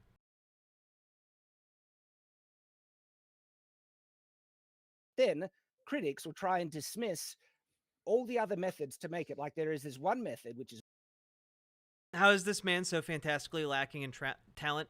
Well, his brother is Jazza, who's like an actual artist on YouTube with like millions of people who follow his work. So like Shad has a bit of a chip on his shoulder and complex.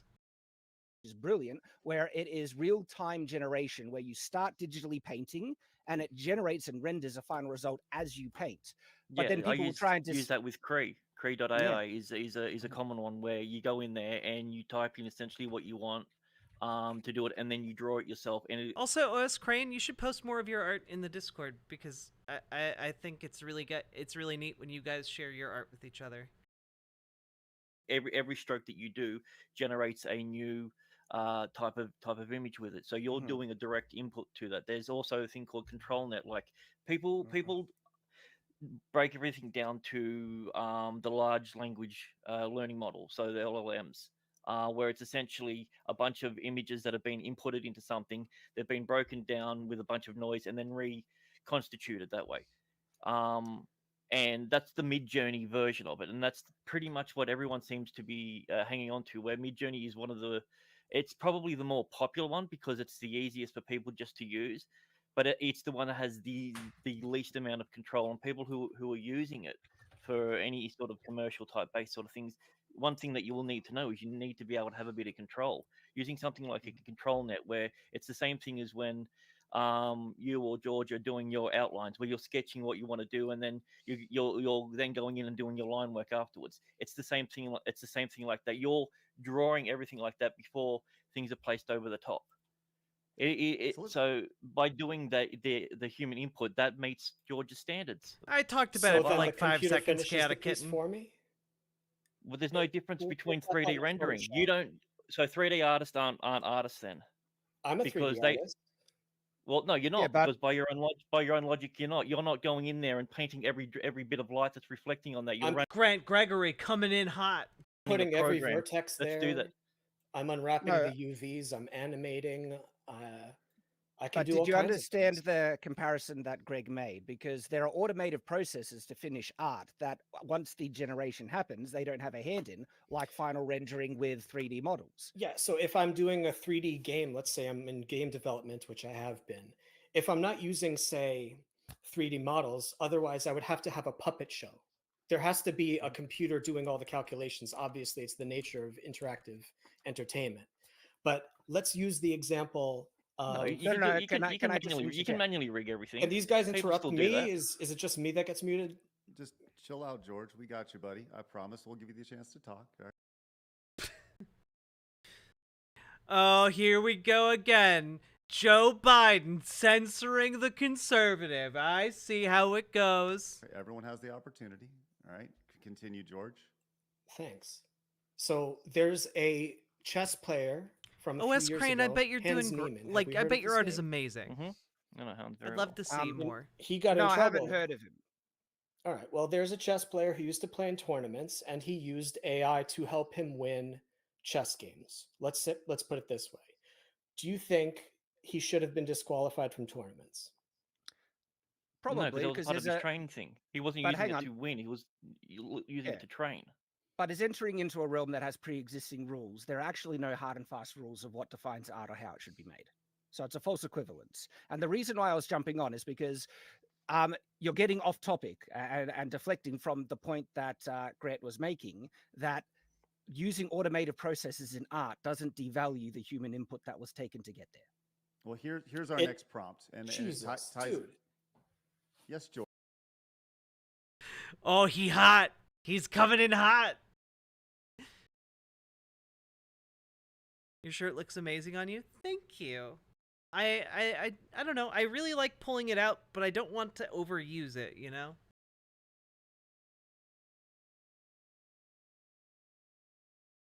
George, would you like to chime in? I'm here on the panel, for Christ's sake, dude. I'm here to talk. Absolutely, buddy. And I'm trying to get to you, but I want to make sure. Interesting strat, antagonizing the mod. We get through our prompts, which ties in directly to what we're talking about here. Is collaboration between humans and AI beneficial or detrimental to the artistic process? Which I think, George, you're going to be very passionate about. So I'd like to open it up to you first. I wasn't even listening. Is the collaboration between humans and AI beneficial or detrimental to the artistic process? So yeah, let's start with Reagan first, and then we'll go to you, George. I would say that it's just about any kind of process, even to some degree, I would say digital. Ico rules. Thank you Is- very much for the raid. You Welcome, are always raiders. sacrificing. We're watching two Nazis and four conservative dipshits debate the merits or lack thereof of AI art. It's pretty weird, but I hope you come in, buckle yourselves in, get a drink and a snack, and hope you enjoy yourselves. Hope you had a great stream. And folks, consider going and giving Ico Rules a follow over on Twitch. I'd appreciate it. And I just looked at the time. We've been going for 5 hours now. If you've been enjoying the show, consider hitting the follow button on Twitch. Hit the subscribe button on YouTube. Like the YouTube stream. And please, please, please consider dropping some subs or donos. I would very much appreciate them. And we're at 77 likes. We've got I don't know, we got some people watching. We got like 200 and some people watching. I think we can hit 100. I think we can hit 100 likes. I'm running off of very little sleep, by the way, so if I'm a little inarticulate or babbly or weird, I'm putting it down to being extraordinarily sleepy. Does Ico's rules? Yes.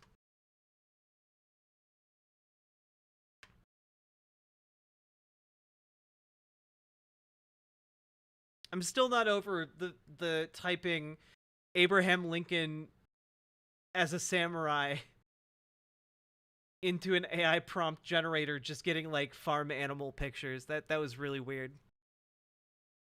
Some level of humanity the more you engage with automated tools.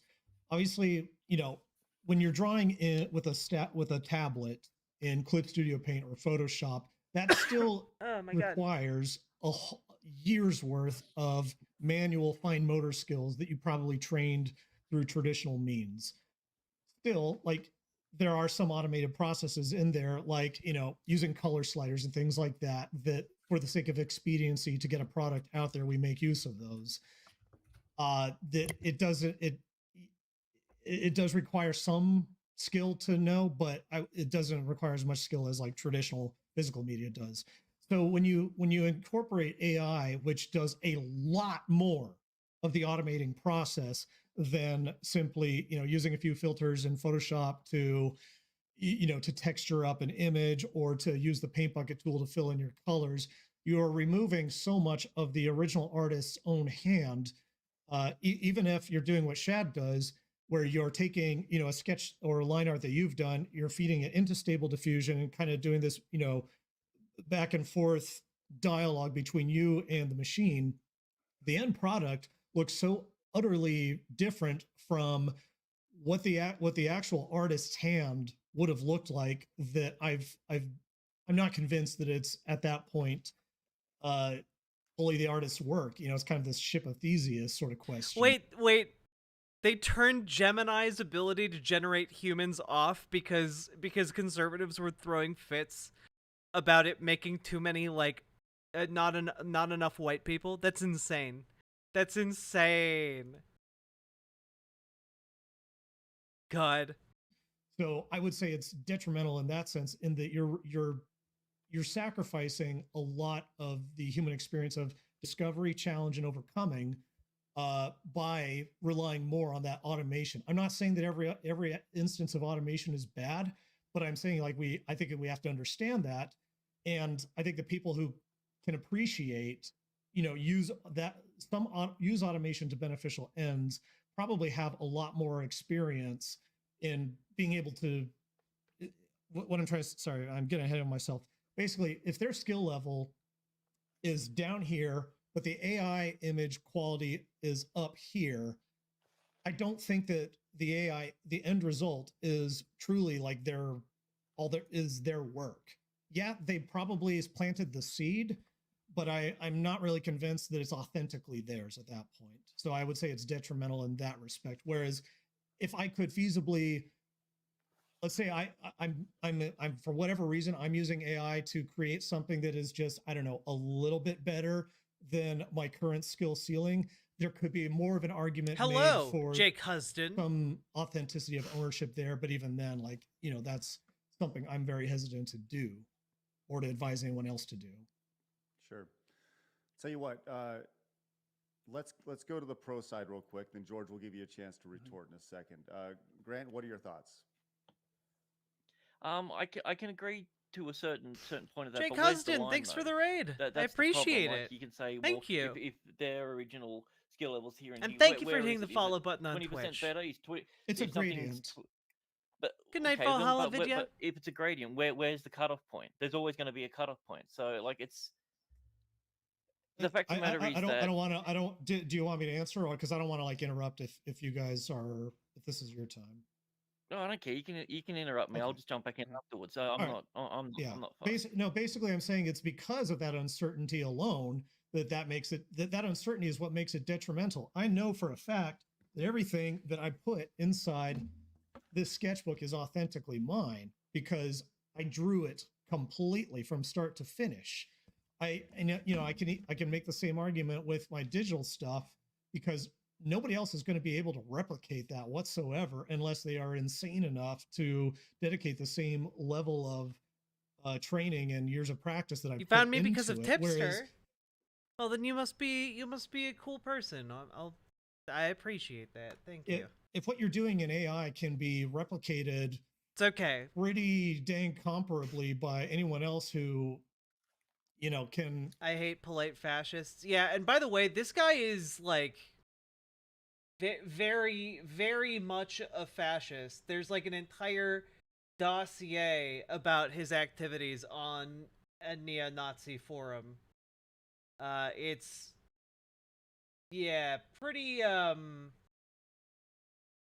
pretty bad. Like, for example, he idolizes Anders Breivik, a man who massacred like the most people. Like, if you don't know who he is, he killed like 69 people, mostly children. It's not great. Did you see the interview that Side Scrollers did with DSP? I honestly, this is my first time watching Side Scrollers, so I don't know a whole lot about them. Like, I wanted to do this because they had Shadiversity on, and I just kind of hate him. I didn't know who these other people were, but then I started looking into the other folks here, and they are all terrible. Very not nice folks.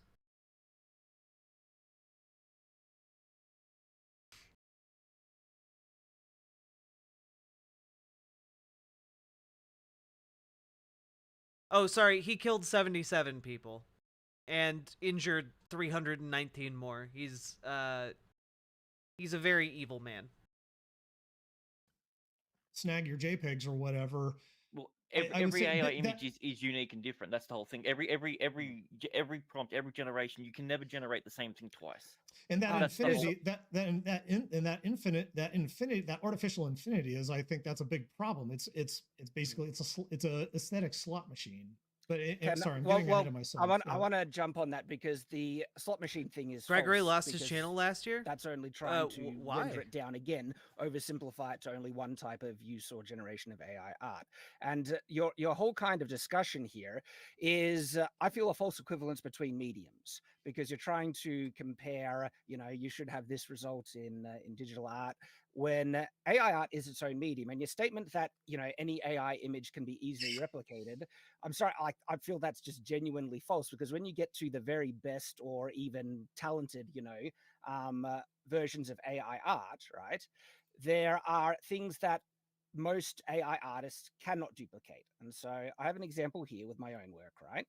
And the types of detail that I make, right? And there's a lot of AI artists that produce AI images. When they see my work, they ask me how the hell I made it, because they can't get the same results. A lot of this stuff isn't easily replicatable, especially when you're dealing with swords and specificity. And so this image here, especially with how the crossguard overlays the hand and how the arm is crossing the body, is actually really difficult to try and do accurately with AI image generation. A lot of types of AI art, and these are the examples that I have here, are not easily replicatable, because to get these results, I'm inputting artistic direction. A lot of these are based on drawings that I've done. Wait, can we just like look at this?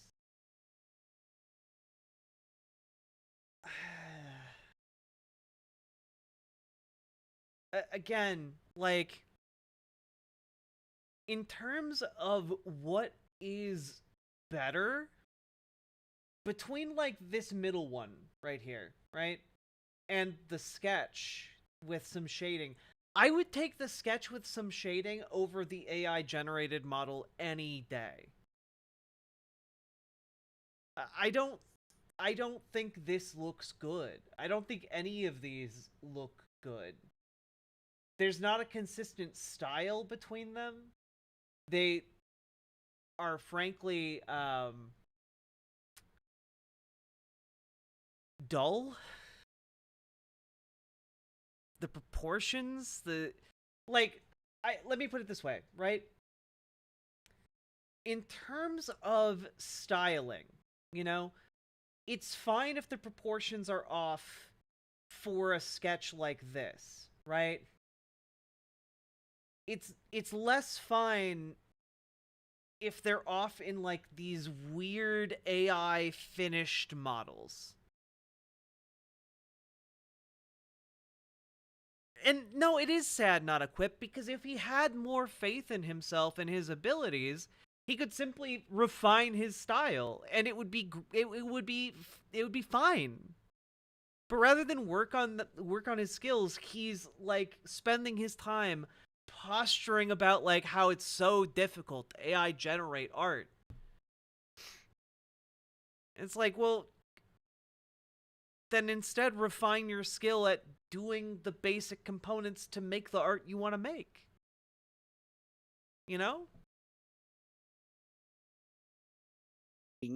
Artistic direction. A lot of these are based on drawings that I've done to make sure I get the results I want, because I wouldn't be able to get this result just with text to Melee image Ethos, generation. he has And so it's not actually easily had duplicatable. sex. And what you also presumably. think, fine, He has a right, wife. is when you're trying to say it all looks the same. This is when I was talking about Medium, right?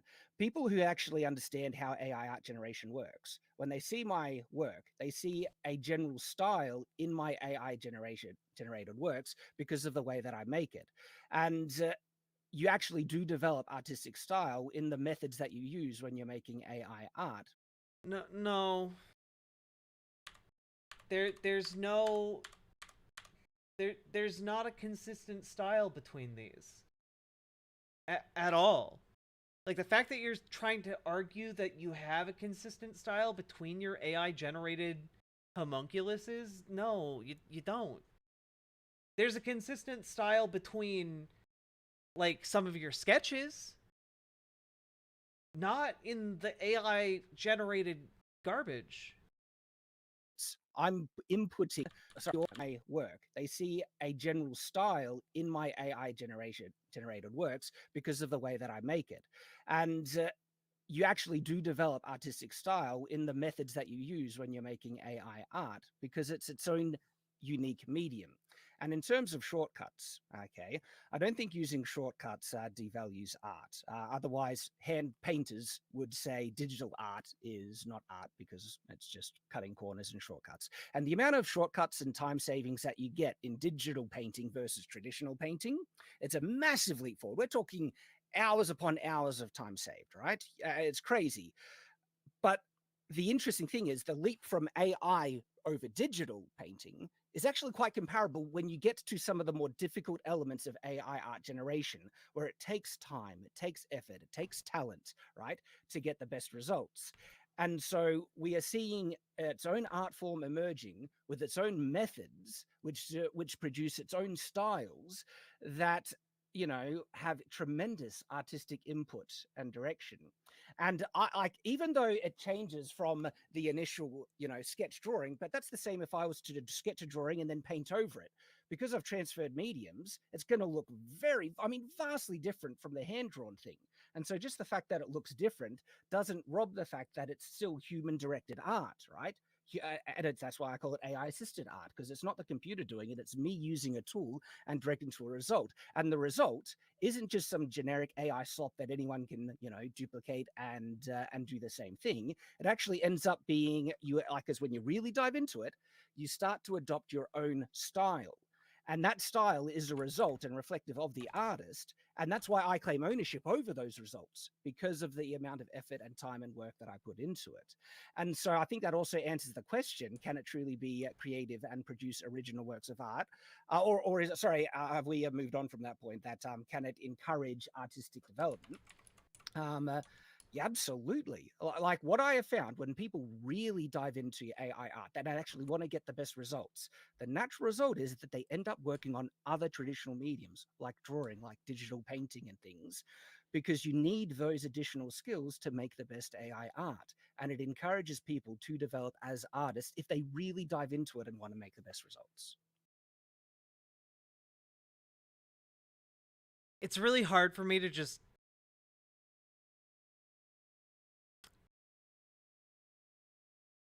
like, my response to this is like that meme of Bugs Bunny just going, "No." Like, that's what I want to respond with. I know you guys expect something more substantial from me in response to this, but he's just so deeply committed to a wrong and incorrect position that I feel like is pretty blatantly obvious, but to people who like view his work and know even a little bit about what he's talking about, right? Am I wrong here, guys?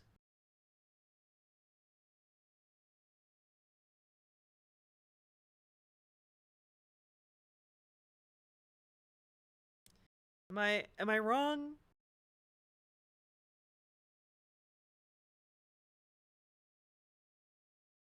You right? Thank you.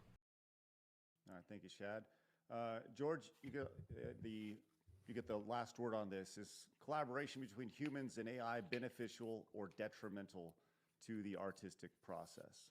The amount of time it would take for someone to reach those levels of rendering skill would be like 10 years of practice. So we're talking not just a benefit, a shortcut. This is something that's making it seem like you're able to do art that you couldn't do in 10 years of practicing. That's awesome. Cool. So you didn't do it. I used a tool to help me get there. It's not a tool, it's a cheat. It would be like saying, I'm going to win a swimming competition. I train real hard. I'm going to train my body. But I can't really do a very good job against normal competitors. So now I'm going to wear a wig and I'm going to jump into the women's pool. And I'm going to get... Oh my god. How are you shoehorning transphobia into this? How are you shoehorning transphobia into this discussion? God, these people are the worst. You know, like the other example he could go with here that would actually be correct would just be like, you train hard for the race and suddenly you look over and someone's holding and someone else is in the pool waiting in a jet ski. Like that's that's the example. Like you could just go with that. Something like that, but no, it has to be transphobic because you know, gotta adhere to that line. Get all those gold medals. I trained. Hang on. It was hard. Just false equivalency if I've ever heard one. Yeah, false equivalence. Okay. And also, Well, yeah, there's like, again, the two people on the right are like are Nazis. Like they are straight up fascists. so then digital art's a cheat because It's you're a not shortcut. It's a shortcut to my gold Good medal. George. I deserve it. But hang on, same with digital art then. I mean, you're not mixing the paints to get the exact colors you want, so that's a cheat.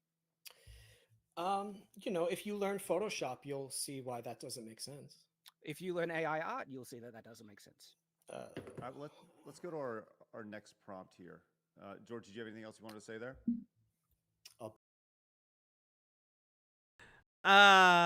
God. The best part about this is, since everyone's a bad person, I guess I can enjoy like the back and forth sniping from these sad, pathetic individuals. I'll bite my tongue for now. Okay. For now, but later I will unleash my tongue in a frenzy of razor-bladed words. Before we get on to our next prompt here, Shane came in with a $50 Rumble rant. My day has We should been be ruined. careful I'm that so someone sorry. using AI art may try to take the same effort from an artist that genuinely takes time to make their art. Not saying someone can't use AI. The human dynamic is Okay, also, I'm a pretty big nerd. I have video game art behind me, you know. I understand it. This is a lot of Harry Potter stuff. Like a lot of Harry Potter stuff. Like, that's a wand. There's a Harry Potter, whatever these are called, bobblehead thing. There's a Hedwig. Like, there Harry Potter art. Like, that's a lot of Harry Potter. That's so much Harry Potter. Huge. Shane, thank you very much for that. A lot of super chats, you guys. Are Well, she obviously very retweets passionate about that. J.K. We'll get to Rowling those, on her towards the Twitter end of timeline. So towards the yeah, end of, the I think she discussion. might be a turf Let's just a move on little to bit. our next prompt here, and this kind of the discussion is kind of prolonged into these things. I gave you guys the prompts beforehand, but I'm kind of skipping around as we go. Just a heads up. This is a really Hello, interesting one, and I'm very Politiqueen intrigued to hear what you guys have 3.0. to How you say. doing? Grant, we're going to start with you on What do this we call first one, but- ourselves? You know, we don't have like a set name. Sometimes I try and go with like river boaters, crewmates, the jackers, if I want to be a little spicy and silly about it. I don't know. The jackoffs, the riverboat crew, the riverboat gang, the motorboaters.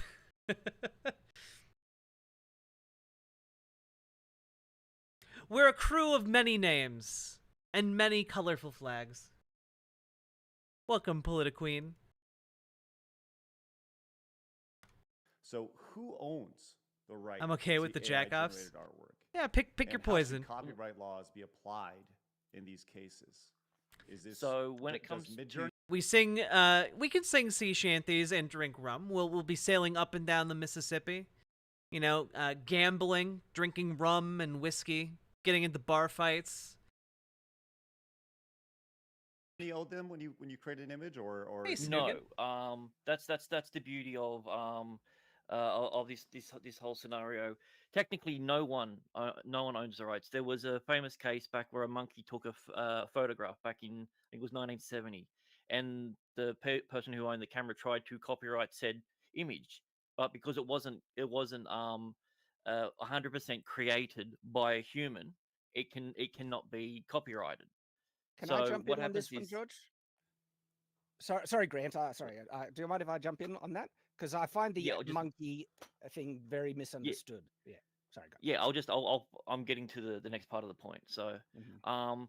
if you just go straight and look in Midjourney's terms, they waive any sort of legal right to own the images in Midjourney themselves. You can free to use them because there is no law when it's created from Midjourney. If you take that image, OS Crane, that I feel like that's different because I don't think there's like an ideological baggage with Star Wars the same way that there is associated with Harry Potter, you know? Like if I hear someone likes Star Wars and like collects Star Wars figures, I don't think I can really suss out anything about their politics. It's a bit different when it comes to Harry Potter. These days, anyway. and you just put it straight into the thing, and you say, "I own this image," and everything like that. You legally in America anyway, you can't do that. But all you've got to do is change one thing about it. You've got to add your own touch to it, and then it's yours. When you're doing stuff with Stable Diffusion and stuff where you've got your own input, that's your own work because you've done the work for it. But if you're using just the generative image, something like Midjourney is one of those rare ones, is because it has a lot of lawsuits and stuff going on with it in the background, which based on the copyright laws, they're not actually going to. Midjourney is going to be fine with it.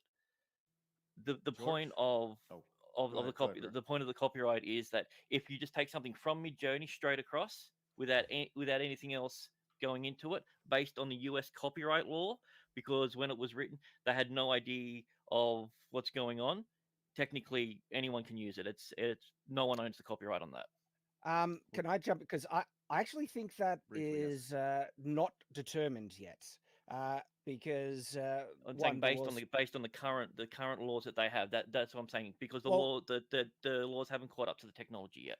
Well, so the monkey case, right? When the monkey took a picture, they were actually trying to get the copyright to the monkey, and not the owner of the camera, and it was denied to the monkey because only humans can hold copyright. But the analogy here is that the monkey isn't the AI; the AI is the camera. I have So not, if the Kiwi monkey Bird, clicks generate, but with I an am AI familiar with generator, Deep Fat there would be Fried. no owner I of that imagine image. that But they because did not there's have a good humans position. clicking generate with AI, there is strong legal grounds for them claiming ownership over it. It's currently going through the courts, and I'm actually Kiwi Burb, how long is that debate? Because frankly, I can't really stomach the idea of watching another hour of this. very confident that it's going to end up resulting that I'd much rather whoever made watch the Demon prompt and click Mama. generate